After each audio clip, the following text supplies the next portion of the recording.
Ashwin sweets and ஸ்நாக்ஸின் விழாக்கால கொண்டாட்டம். இந்த தீபாவளியை அஸ்வின்ஸின் இனிப்பு மற்றும் கார வகைகளை வாங்கி மகிழ்ச்சியுடன் கொண்டாடுங்கள். வடகிழக்கு பருவமழை நாளை தொடங்கலாம் என வானிலை ஆய்வு மையம் தெரிவித்திருந்த நிலையில் சென்னை உள்ளிட்ட பல்வேறு மாவட்டங்களில் பரவலாக மழை பெய்து வருகிறது. தென்மேற்கு வங்கக்கடல் பூமத்திய ரேகையை ஒட்டிய இந்திய பெருங்கடல் பகுதியில் ஒரு வளிமண்டல கீழடுக்கு சுழற்சி நிலவுகிறது. இது குமரிக்கடல் நோக்கி நகரும் நிலையில் வரும் 19ஆம் தேதி வாக்கில் தென்கிழக்கு அரபிக்கடலில் கேரளா, கர்நாடகா கரையை ஒட்டிய பகுதியில் ஒரு காற்றழுத்த தாழ்வு பகுதி உருவாகலாம் என தெரிவிக்கப்பட்டுள்ளது. இந்நிலையில் தமிழகத்தில் வடகிழக்கு பருவமழை காலத்தின் இயல்பான மழை அளவு 44 சென்டிமீட்டர். ஆனால் இந்த ஆண்டு 50 சென்டிமீட்டர் வரை மழை பெய்ய வாய்ப்புள்ளதாக கணிக்கப்பட்டுள்ளது. இன்று கோவை மாவட்டத்தின் மலைப்பகுதிகள், நீலகிரி, திண்டுக்கல், தேனி, விருதுநகர், மதுரை, சிவகங்கை, ராமநாதபுரம், தூத்துக்குடி, தென்காசி, திருநெல்வேலி, கன்னியாகுமரி மாவட்டங்களில் கனமழை பெய்யும் என தெரிவிக்கப்பட்டுள்ளது. குறிப்பாக தீபாவளி வரை பல்வேறு மாவட்டங்களில் கனமழை தொடரலாம் என வானிலை ஆய்வு மையம் தெரிவித்துள்ளது.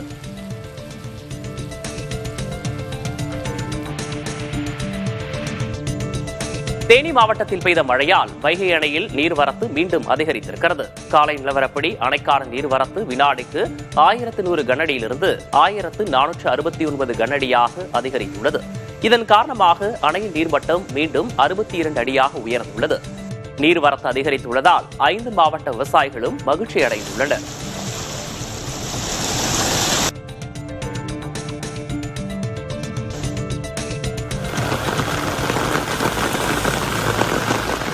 கிருஷ்ணகிரி மாவட்டத்தில் இடி மின்னலுடன் கனமழை பெய்தது.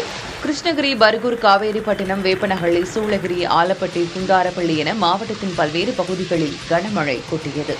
இதனால் தாழ்வான பகுதிகளை மழைநீர் சூழ்ந்தது.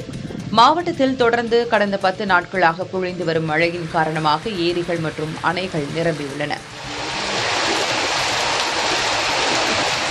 தூத்துக்குடி மாவட்டம் கோவில்பட்டி மற்றும் அதன் சுற்றுவட்டார பகுதிகளில் 1 மணி நேரத்திற்கு மேலாக கனமழை பெய்தது. காலை முதல் வெயிலின் தாக்கம் அதிகமாக இருந்த நிலையில் மாலையில் பரவலாக மழை பெய்தது. இதேபோன்று நாகை மாவட்டத்தில் காலை முதலே வெயில் சுட்டரித்த நிலையில் இரவில் திடீரென கனமழை கொட்டியது. குறிப்பாக நாகை, நாகூர், முட்டம், பாலையூர், பெருங்கடமனூர், பழையனூர், சங்கமங்கலம், சிக்கல், அக்கரைப்பேட்டை உள்ளிட்ட கடற்கரையோர கிராமங்களில் கனமழை பெய்தது. கனமழையால் குறுவை சாகுபடி செய்த விவசாயிகள் கவலையடைந்தனர். அஸ்வின் ஸ்வீட்ஸ் அண்ட் ஸ்நாக்ஸின் விழாக்கால கொண்டாட்டம். இந்த தீபாவளியை அஸ்வின்ஸின் இனிப்பு மற்றும் கார வகைகளை வாங்கி மகிழ்ச்சியுடன் கொண்டாடுங்கள்.